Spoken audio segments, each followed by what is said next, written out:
Even if you take every possible precaution to safeguard your website, it can still be lost to malware, hacking, or simply getting deleted accidentally. Backing up your site regularly and restoring it when needed is an insurance policy that can save your website data.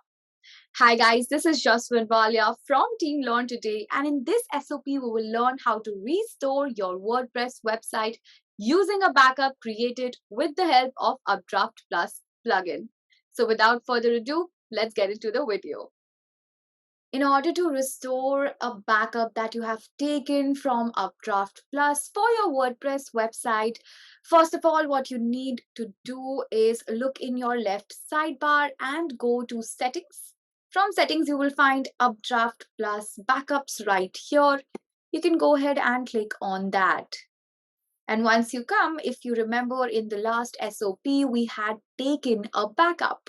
So if you have not already taken a backup or if you have not installed the UpdraftPlus plugins, kindly go ahead and check out the previous SOP. I'm going to list it right here. You can check that and then come back to this particular video to learn how you can restore the backup.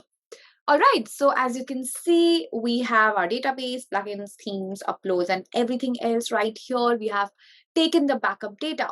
What you can do is click right here on Restore, and from there, you will be redirected to this place. Now, as you can see, restoring will replace the site's themes, plugins, uploads, database, or any other content directories. So the last time you took a backup, since then, if you have changed the theme, if you have posted anything else, and you don't have the backup of that particular recent post or recent theme, then it's gonna get lost. And whatever you had in the backup that you had taken, that version will be reinstalled in your WordPress website. So just be careful while you are restoring. Of course, you'll have your reasons, but just think about it a little bit. Remember the last time that you have taken a backup, and just keep taking backups regularly so that you don't lose any data or any file. Anyway, so you can choose the things that you want. I would go with plugins, themes, uploads, others, database, basically the entire website. Next. And yeah, it's going to take some time. You can just hit on restore.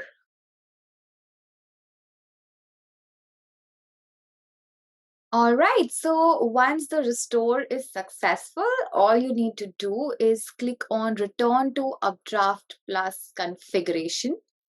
And this will take you back to your WordPress dashboard. And there you go. We have successfully restored our WordPress website.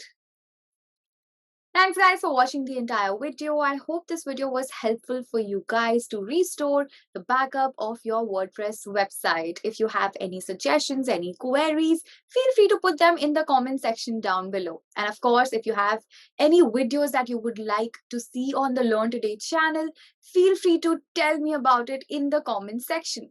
Go ahead and hit on that like button, subscribe button, along with the notification bell icon so that you can get updates on whenever we come up with new videos. This is Jaswin Valia, and I will see you in our next SOP.